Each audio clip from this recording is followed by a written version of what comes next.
బయట చేసిన egg noodles తినాలనిపించట్లేదా? ఇంట్లో తయారు చేసుకోవాలనిపిస్తుందా? మరి ఇంకెందుకు ఆలస్యం? స్ట్రీట్ స్టైల్లో ఎగ్ నూడిల్స్ని ఇంట్లో కూడా ఈజీగా తయారు చేసుకోవచ్చు. ఫస్ట్ అయితే వాటర్ని బాయిల్ చేసుకొని వాటర్లో నూడిల్స్ వేసేసుకోండి. కొంచెం ఆయిల్ యాడ్ చేసుకోండి అందులో. అప్పుడు స్టిక్ అవ్వకుండా ఉంటాయి.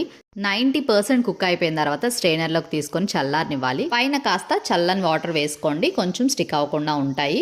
ఇప్పుడు ఎగ్స్ని బీట్ చేసుకోవాలి. బీట్ చేసుకున్న ఎగ్స్ని ఒక ప్యాన్ పెట్టుకొని 2 టేబుల్ స్పూన్ల ఆయిల్ యాడ్ చేసుకొని అందులోకి వేసేసుకోవాలి. ఒకేసారి కాకుండా కొంచెం కొంచెంగా వేసుకోండి, అప్పుడు పీసెస్ లాగా బాగుంటాయి. లేదు అంటే చిన్న చిన్న ముక్కలుగా విరిగిపోతాయి. అలా కాకుండా పెద్ద పీసెస్ అయితే తినడానికి బాగుంటుందండి. ఇప్పుడు నూడిల్స్ కూడా వేసేసుకొని సాసెస్ కావాలంటే యాడ్ చేసుకోవచ్చు, లేదంటే స్కిప్ చేసేయండి. రుచికి సరిపడా సాల్ట్ వేసుకొని హై ఫ్లేమ్లో ఒక 2 నిమిషాల పాటు ఫ్రై చేసుకోవాలి. స్ట్రీట్ స్టైల్లో తిన్నట్టుగానే ఉంటుందండి టేస్ట్ అయితే. బయట తినడం ఇష్టం లేని వాళ్ళు ఇంట్లో ఇలా ట్రై చేసి చూడండి. రెసిపీ సింపుల్గా అనిపించిందా? మరి లైక్ చేసి సబ్స్క్రైబ్ చేసుకోండి.